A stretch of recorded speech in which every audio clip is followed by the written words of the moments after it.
this video, I'm going to be talking about the 3 key categories in order to properly create a new timeline for yourself. Hello, my name is April. My intent is to help shift your consciousness and to help you become aware or remember that which you already know. It's already inside of you. I'm not telling you anything new. I'm just reflecting back to you information that's going to awaken within you things that you already know. You already know all of this, right? We just came into this human reality, and when we came into physicality, we forgot. And now we're all just sort of helping each other remember. So I'm not giving you new or special information. I'm just reflecting back to you what I have figured out through trial and error, and hoping that it adds value to you so that you don't have to go through as long of a process as I went through to remember these things. So the first number 1 key factor is going to be our thoughts and beliefs. And I know I've talked about this a lot of people talk about this a lot, but this is going to be the number 1 thing that you will want to become aware of in order to shift your reality. In order to create a new timeline, you must become aware of the thoughts and beliefs that have been holding you in your old timeline and release what is no longer serving you so that you can choose new beliefs and new thoughts. Every single belief that you hold is a choice. I know it doesn't feel that way. I know in the way our society is set up, there are a lot of beliefs that we hold that we think that we have to believe. We believe that there's no option but to believe some of these things, but that's just not the case. The universe is infinite potential. The universe outside of just the earth is limitless. Infinite potential, and we are a part of the universe. The earth is a small part of the universe, yes, but it's also all of the universe is here now. All of the universe is within you. So that includes everything, which includes your beliefs, which means that you get to choose. You do. Society doesn't get to choose. Your parents don't get to choose. Your friends don't get to choose. You get to choose what you believe, why you believe it, and what it has to do with who you want to become and the reality that you want to create. So that's number 1, becoming aware of your thoughts and your beliefs and using them to help mold the, how do I want to put it? I guess these are the pillars of your reality. Your beliefs are the pillars of your reality that are holding the structure in place. And your thoughts are simply just manifestations of your beliefs. So you can see what beliefs you hold by looking at your thoughts. Your thoughts are not your enemies. Your thoughts are notifications letting you know where you may be confining yourself to a limited belief, when in reality, your nature is limitlessness. So we must choose to observe our thoughts so that we can become aware of what beliefs are holding the pillars to our reality.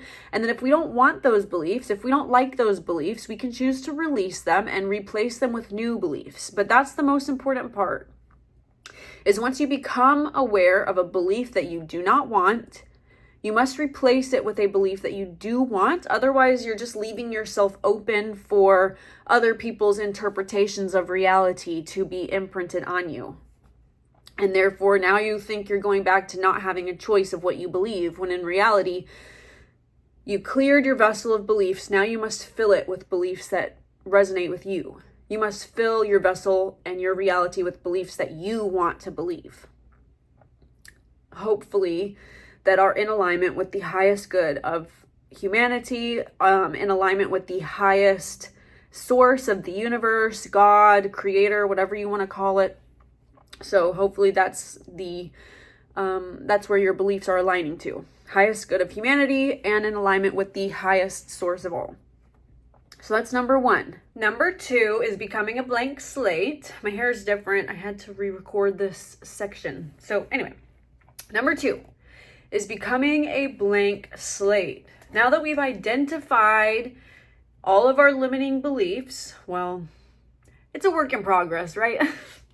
It's a work in progress, but becoming a blank slate is essentially clearing our plate of karma, of all of the adjectives that we would use to describe ourselves with, all of the adjectives that we would use to describe other people with, all of our preconceived notions about the future and our beliefs about what the past was like.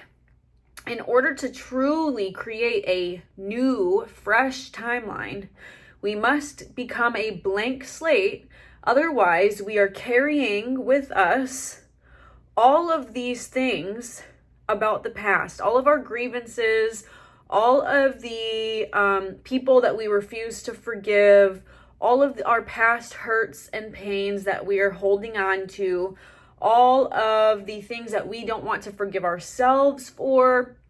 When we won't let this go, we're keeping our plate full of negativity. It's like if you have a painting and if you have a canvas and it's already been painted on, you see there's all these gems that have already been glued onto it. There's only so much you can create from here. It's like, yeah, you can add more stuff to it, but it kind of has to stick in this realm of what it already looks like because there's so much already glued onto it. Whereas if you wiped this clean and now it was all just a white blank canvas, you can create limitlessly.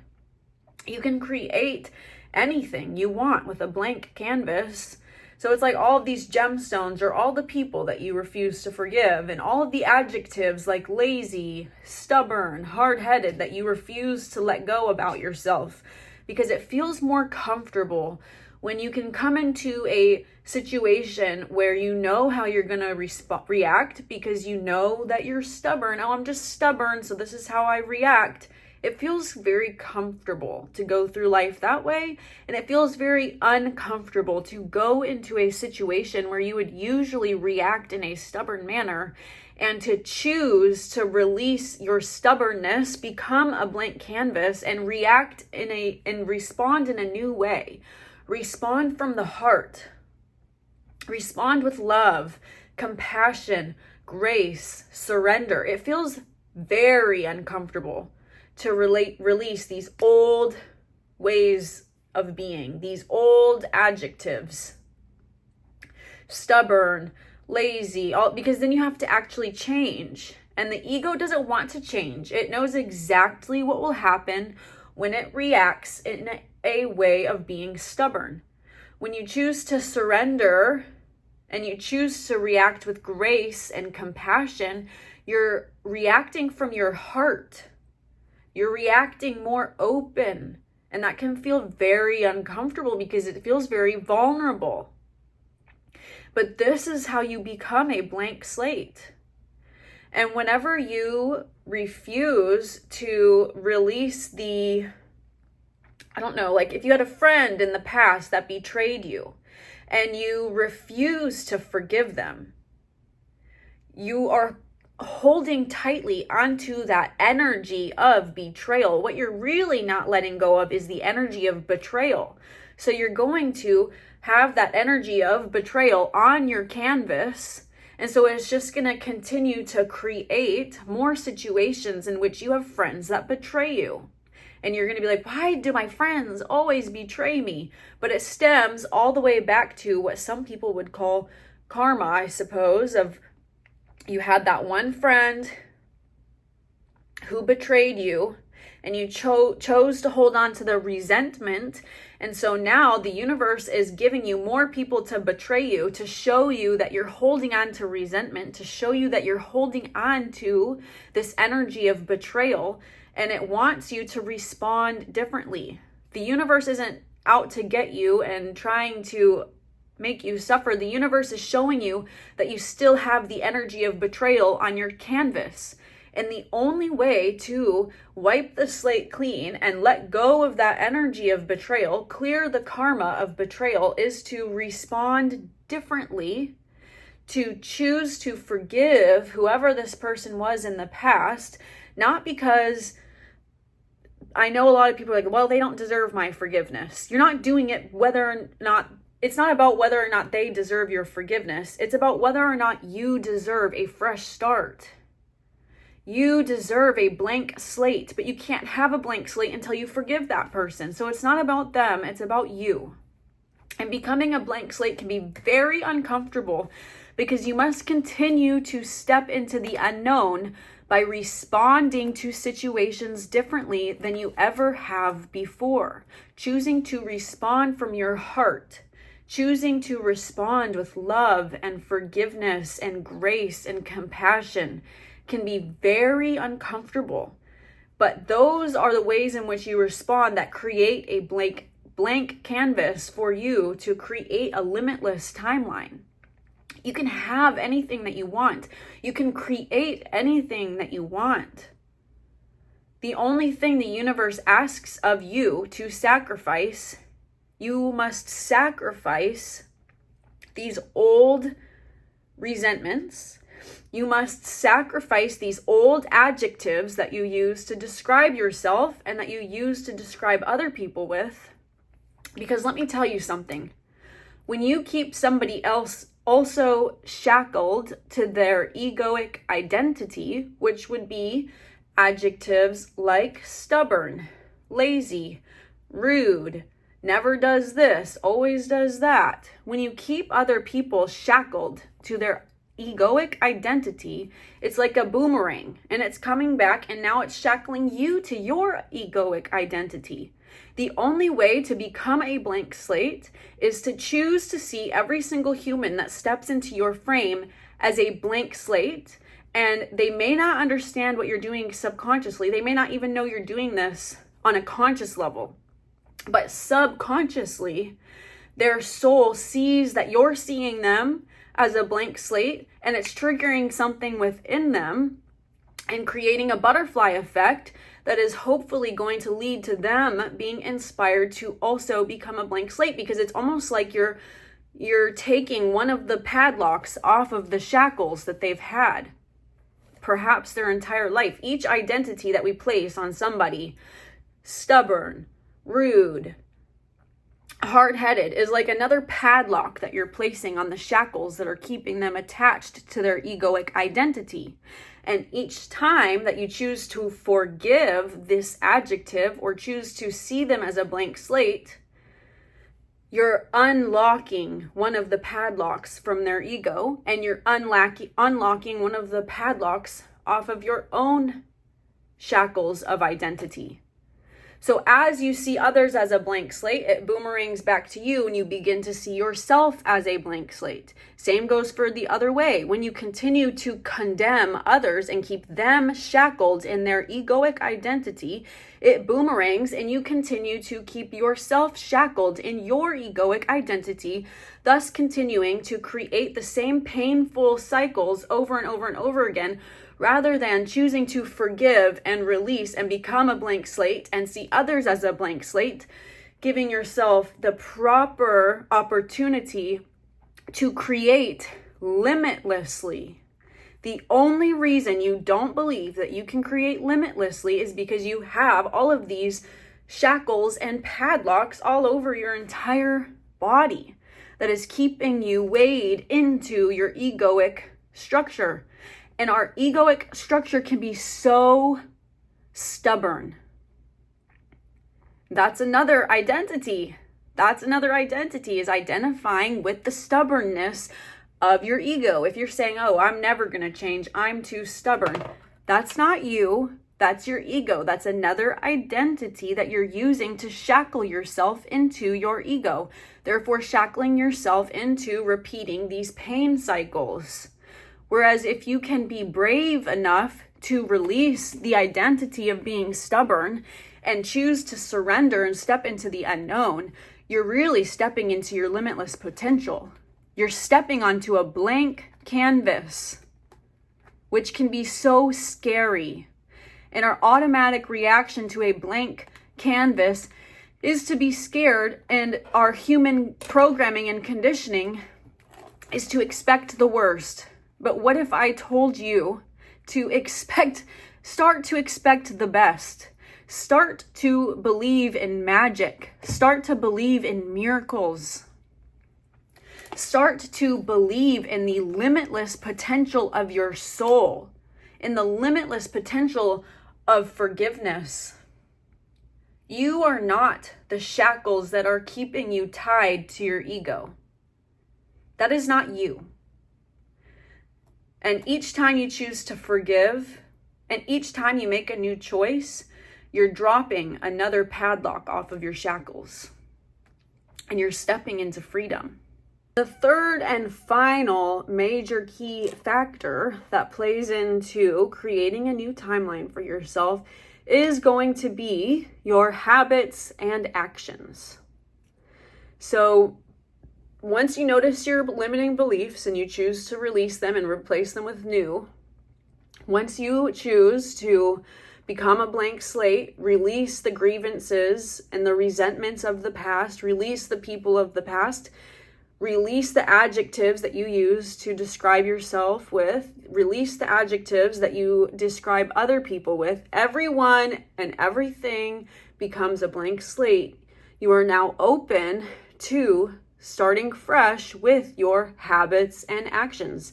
Now that you've created this blank, beautiful canvas for yourself, you get to fill it with hobbies, with rituals, with ways in which you want to be in the world. Are you the type of person that wants to wake up and go for a walk in the morning first thing?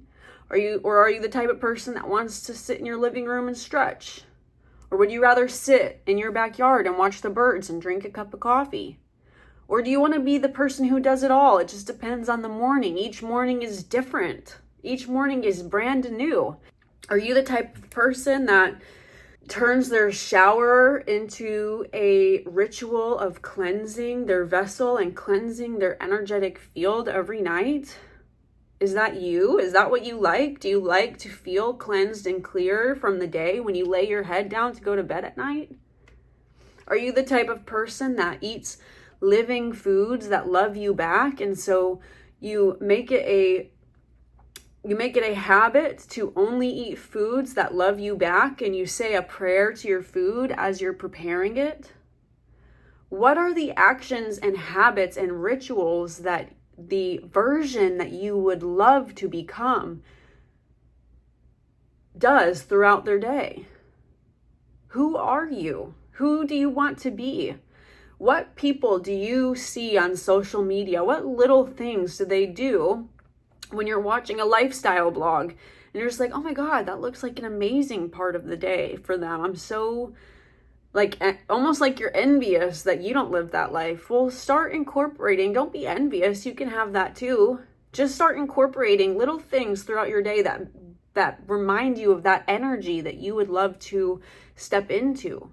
Is it freedom? Is it expansion? Is it joy, abundance, limitlessness? And then start to choose actions and habits that fill these energetic spaces in your life. Stop making choices that make you feel gross, that make you feel shameful, that make you feel bad about yourself. Stop making choices that spiral you into a depression. Stop making choices that make you feel terrible about yourself. And start, now that you have a blank canvas to paint on, start painting on it with expressions of joy, with expressions of limitlessness, with expressions of expansion. In each now moment, you get to choose how you perceive your reality.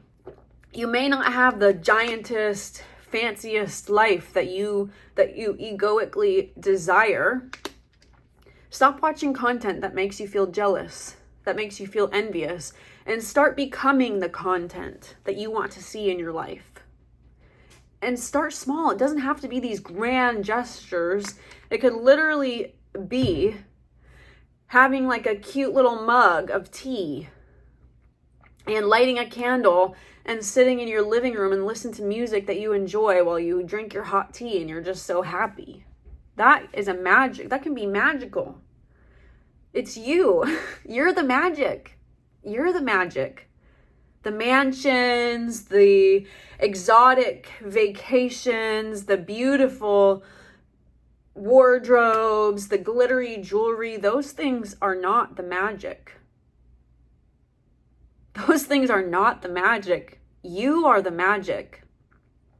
It's your perception of these things that make them seem magical, when in reality, a home is just a home. A house is just a house until you step into it and you perceive it as beautiful and exquisite and peaceful, whatever you want your home to be. You are the one that is perceiving it and turning it into magic. Without you, it's just four walls, wood, dry wall. Like, without you, it's just matter. You are the magic. The way that you perceive your life, the way that you choose to carry yourself, the actions and habits that you choose to fill your days with are the magic. It's you. It's you. It's you. It's you. You are the magic. Do not give your power away to all of these fancy lives that you see on social media. Do not give your power away. It's you. So those are the 3 key factors to creating a new timeline. I hope that this video added value to your life. I hope that it gave you some inspiration to step into your power and to become the creator of your reality. Because we are all very powerful creator beings. We create experiences. We create the art. We create the friendships. We co-create the friendships. We co-create the relationships with our pets. We co-create the relationship we have with nature. We create the relationship we have with ourselves. So are you creating a relationship with yourself that makes you fulfilled, that makes you happy, that makes you feel expansive? Or are you co-creating a relationship with yourself that is probably just mimicking the relationship that you had with either your parent or your caretaker that made you feel limited and small and useless and whatever other words that people struggle with? You get to choose how you treat yourself. You get to choose how you carry yourself in this world. You get to choose the relationship that you have with yourself. And I love you so much. I hope that this video made you feel powerful and magical and beautiful, because you are. And I will talk to you later.